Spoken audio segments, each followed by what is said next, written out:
And if you think that's amazing,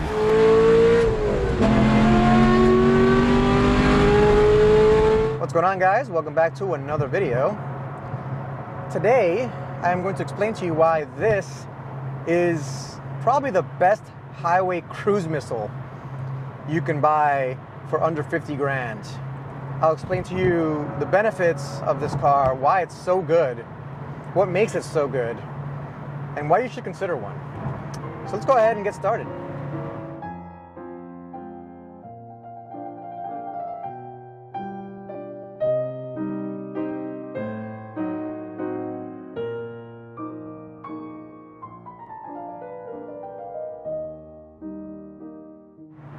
Why does this make such a great cruise missile, like I said? So this car is obviously my 2009 Corvette Z06. It's a 3LZ package, so it's got all the amenities. And reason number one, I'll give you 5 reasons. Reason number one is the HVAC system is incredible. This is probably the best air conditioning in the market. I mean, Chevy does a great air conditioning system, and they know what the hell they're doing.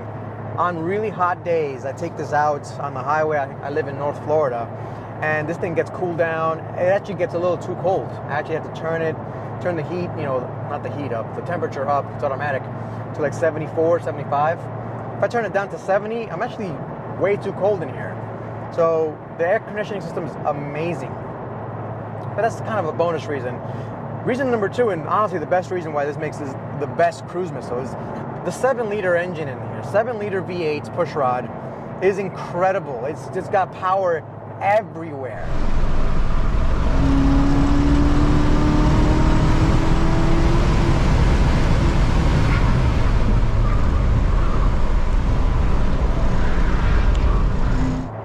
I'm at 1500 RPMs at 6th gear, 75 miles an hour. All I have to do is breathe on the gas pedal a little bit, and I go. It goes.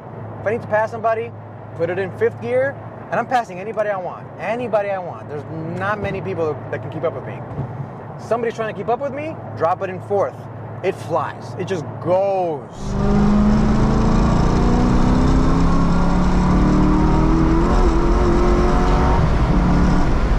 There's no problem passing anybody.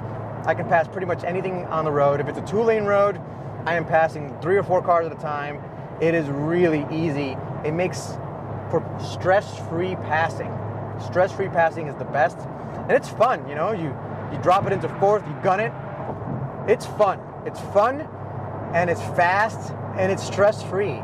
You're driving a little Prius or something that doesn't have much power. You're trying to pass, a slow-moving truck on a 2-lane road. You're going to struggle a little bit. Not in this car. So the insane power of this V8 just makes it that much more special of a drive every time you get out there.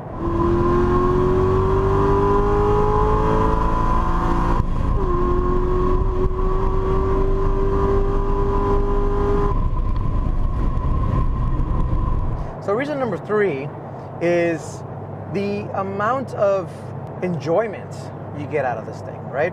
So I'm sitting here, and it's supposed to be a sports car, so it's not supposed to be that comfortable. But this is extremely comfortable. I am surprisingly comfortable in this thing. And to have that 7-liter V8 power under my foot, with this level of comfort, with this awesome air conditioning system, everything is nicely padded, the seat's pretty padded, it's like sitting on my favorite couch. For long highway trips, it's hard to beat. Very hard to beat. I mean, part of that comfort is I'm able to use that back for pretty much anything. I can throw all kinds of crap back there. I can do, all kinds of, I can do groceries, I can do luggage, anything I want back there. Not a big deal. It's not very noisy. The tires are the noisiest part of this car, and you can change the tires to be less noisy if you want. And I'm pretty comfortable. It's automatic headlights. Effectively, almost everything is automatic on this thing. I'm fairly impressed. So, number 3 is the comfort. Number 4, the fuel mileage. I know, I'm just as surprised as you are. So, like I said, it's got extreme power. So if you drop it into 5th, if you drop it into 4th, and you gun it, you're gonna get like 5 miles to the gallon for that brief moment. But if you drop it into 6th gear, you're going 80 miles an hour. I'm averaging about 25 miles to the gallon. 25 miles to the gallon is a lot for a car like this, and that's the average. If all I do is just look at my highway mileage, like right now, my instant fuel economy, it's telling me it's doing 30 miles to the gallon in a 7-liter V8 Corvette. That's insane. I think there's 2 reasons for that. Number one, it only weighs about 3,300 pounds. And number 2, the aerodynamics. The aerodynamics works so well in this car. The wind just kind of goes right over it. It's such a low to the ground car that the air doesn't really affect it as much at speed. You know, trying doing 80 in my wife's X5, for example, is like driving a brick through the air. It's gonna suffer on the mileage department. Not this. It's telling me right now I'm doing 31 miles to the gallon at 80 miles an hour. That is just incredible. The gearing on this, it's a little long for my liking. I like short gearing, but for a highway missile, you want this gearing. 6th gear, under 2,000 RPMs, the engine's barely on, it gets great mileage, and it has really good power even. So at 80, I want to go to 90. Okay, just squeeze the gas pedal a tiny bit. I'm there. 90, 95, 100. I haven't shifted a gear. Let go of the gas pedal. Just kind of slowly wafts back down. No big deal. No drama. No drama. Very impressive. Very impressive. And the final 5th reason is you feel special every time you drive this thing. Doesn't matter where you're going. I'm doing a mundane task. I got to go down the highway to do X, Y, Z. You take whatever car you got and you kind of don't think about it. When I'm driving this thing, you know, it's blue. It's bright blue on the outside, so it's kind of cool. You see the fenders, right? The carbon fenders, kind of poking out at you, right? You feel that power that's rumbling under you. You know, the transmission tunnel gets a little warm, which is a positive and a negative. The positive is that you know that this car is a beast. It's a fire-breathing monster that, hey, it's got no problem hanging out at the highway with you. No problem at all.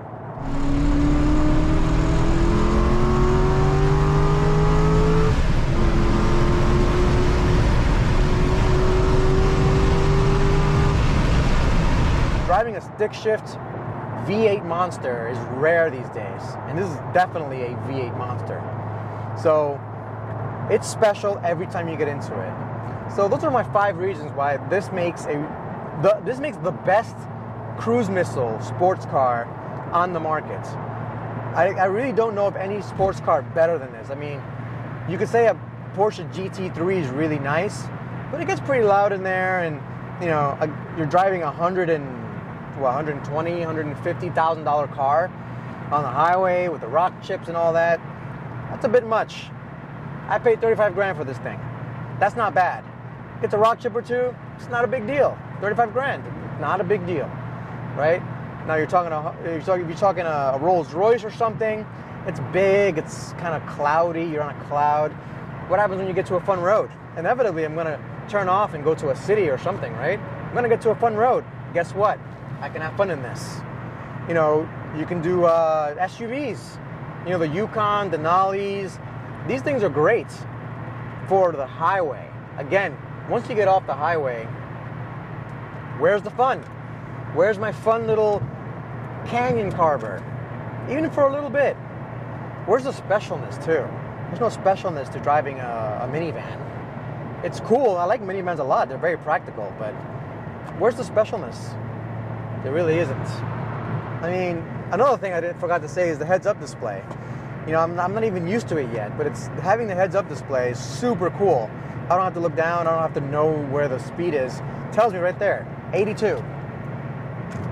Pretty cool having a heads-up display. I never thought I'd like it as much as I do. But yeah, I hope you guys enjoyed the video. Let me know what you guys think in the comments. If I'm wrong, let me know. If I'm right, let me know in the comments again. If there's a better car than this for a highway trip, again, let me know in the comments. Better sports car, I mean. And we'll debate it. All right, guys, thanks for watching. I'll catch you next time. Peace.